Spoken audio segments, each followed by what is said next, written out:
ginagawa mo? Dana! Ay, mga kabayan, magandang umaga! Ayop ka talaga! Ang ganda mong lalaki! Ay, today's vlog, mga kabayan, mag-isa lang ako dito sa bahay. So, kailangan maging busy, hindi masyadong tutulog lang natin maghapon. Alright? Paano masabi? Samahan nyo ako, mga kabayan, kung ano mo pinagagawa ko pag ako dito mag-isa sa bahay. Alright? So, good vibes lang. Make yourself busy every day. Magingay! Wait a minute. Who are you?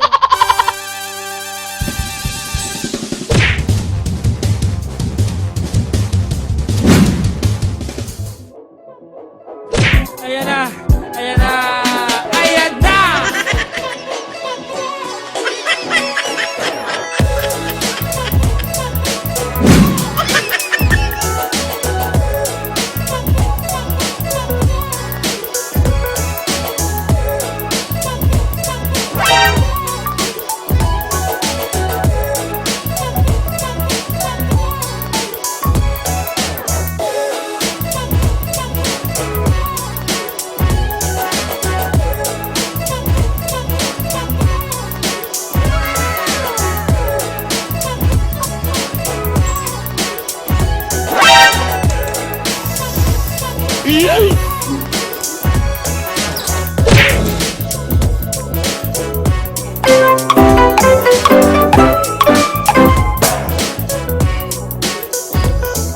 Ginagawa mo?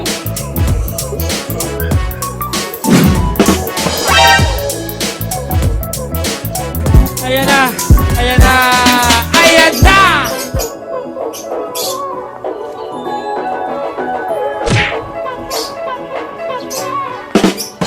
Huwag mong subukan. Masisira ang buhay mo. A few moments later.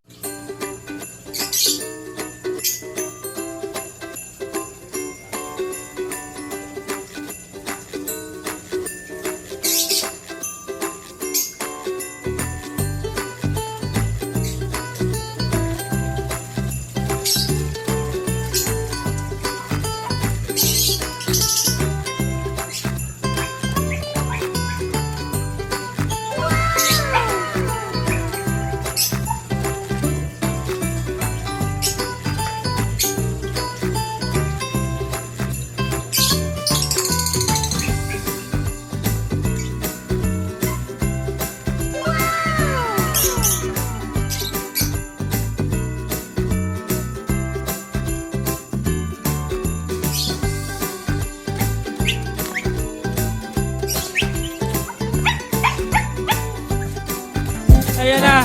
Ayan na! Ayan na!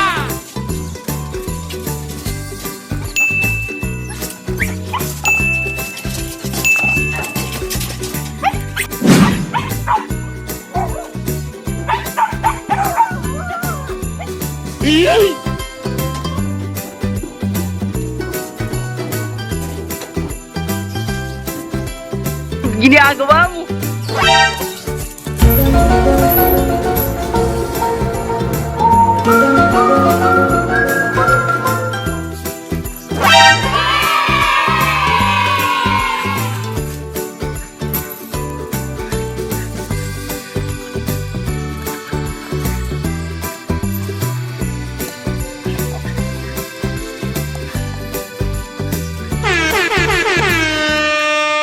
Remember that.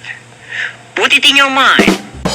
Pagpalang umaga po sa lahat mga kaboyong, sa mga nakakanood po sa aking YouTube small channel. Alright? So yun nga po nangyari sa umaga. Siyempre, pakawala natin mga aso. Ang ingay po. So siyempre, maghapon nga ba namang magdamag ng kakulong. So, pakain po tayo ng isda. Ibon. Naging Manila so na po itong bahay. Alright? So yun nga mga kaboyong. So, ito nga po yung aking morning routine. So makikita nyo, ito yung aking mga birdies. Yan, pakainin po natin mga birdies. Morning, morning, morning, morning. Ginagawa mo? So, ito na yung ano. Pakain po tayo.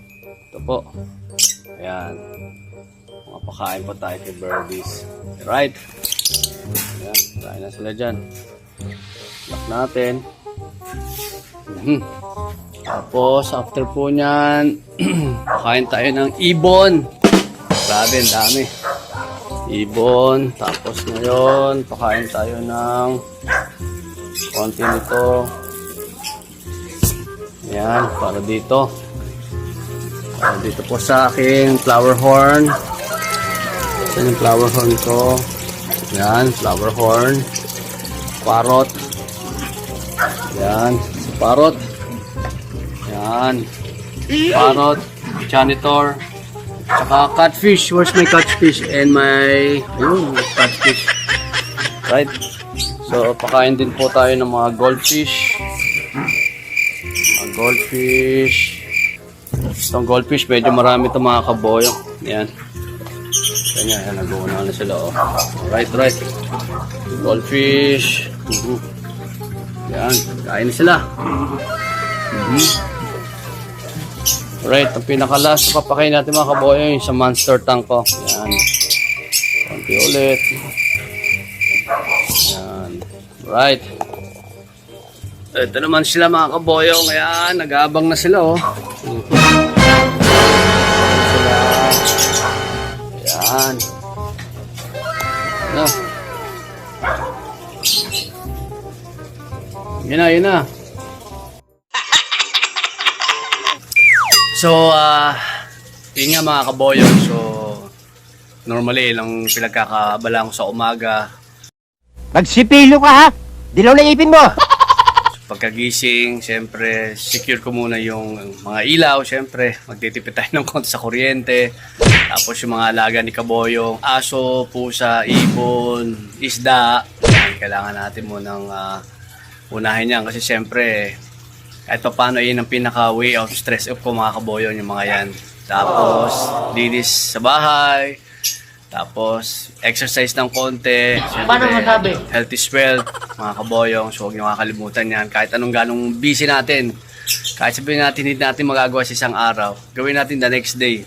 Importante yan kasi balang araw, marirealize yun na, oo nga pala, tama pala siya sabi ni kaboyong na magpapawis tayo. Wow! Ang bigat! Kasi balang araw, marirealize yun na, oo nga pala, tama pala siya sabi ni kaboyong na magpapawis tayo.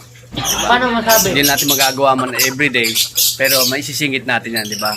Sabi nga nila lahat naman mga bagay may paraan, may oras, di ba? May napupuntahan nga tayong gusto natin, nabibigyan natin yung schedule, so bigyan natin yung schedule natin yung sarili. Kasi tayo rin po makikinabang at the end. So yun lang mga kaboyong, short video lang po to. Linis lang. Pagkanto talaga ako mag-isa rito sa bahay, so ang dami kong ginagawa. Tapos hindi nga ako nakakapunta masyado sa Marikina, kasi nga kita nyo naman, di ko maiwanan dito sa bahay yung mga alaga, nasyadong naparami na. So, Paano masabi? A few inches later. sa pag-aalaga ng mga ganitong mga kaboyong, dapat meron po tayong willingness kasi hindi po biro mag-alaga ng mga ganitong klaseng mga hayop. Lalo na po sa aso, hindi ko na-expect na nakatatlo kaming aso dati, isa lang po. So, siyempre marami nagbigay. Siyempre, kung may nagbibigay po, ibig sabihin, pinagkatiwalaan po tayo. So, nakaka-good vibes po yun, di ba? Sa mga isda naman po, siyempre, hindi po biro yan. Dapat meron po kayong willingness na maglinis o talagang may tiyaga sa paglilinis kasi talagang matrabaho po yan. At sa ibon naman po, siyempre, ganun din po. Pakain din po and everything. So, kahit ano pong klaseng hayop na gusto nyong alagaan, dapat meron po kayong oras para dyan. Sa lahat naman po ng bagay, dapat nagkakaroon po tayo ng oras. Alright mga kaboyong, so ito small video clips lang to, small video vlog lang to, simple vlog lang to.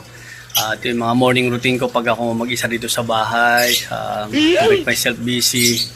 So mamaya luluto, pagkaluto, pahinga ng konti, linisod ng bahay. So exercise, sabi ko nga, hindi mawawala yan. Alright, so again mga kaboyong, salamat ulit sa mga naniniwala at support sa aking small YouTube channel. Kita-kits tayo dyan. Sa Fortune Santan, shoutout sa mga estudyante, sa mga bago ko nakilala dyan sa Kaboyong Street Food Avenue. Shoutout dito sa Colinas Verdes, sa aking mga kagrupo sa SK, mga nabuo namin dito, at least marami ako nakikilala na. Sa Marikina rin po, sa Apat na Sikat, at syempre sa mga Dubai, ang buo-buo ng Boyong Club. Alright? Shoutout sa misis ko, sa family ko, sa Marikina, sa Dubai, at sa relatives ko. Sa nakakilala po sa akin, mga kaboyong. So, lagi ko nga sinasabi, enjoy life. Life is beautiful and be thankful every day. Okay mga kaboyong, so paano? So yun lang po, magiging busy na naman si Kaboyong. So see you in my next vlog. Sabi ko nga, lagi mag-iingay lang tayo. Alright? God is great, God bless everyone. Magbigay!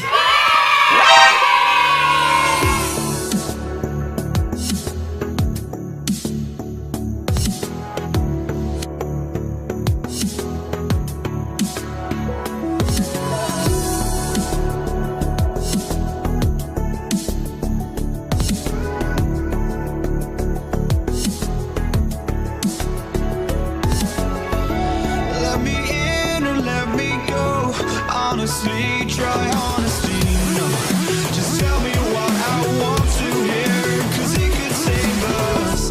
Let me fly, I've got my hopes, but I can hardly see why I'm still chasing. It's not worth it for me anymore. Crashed and burned 100 times, I'm lost. I just can't let this go.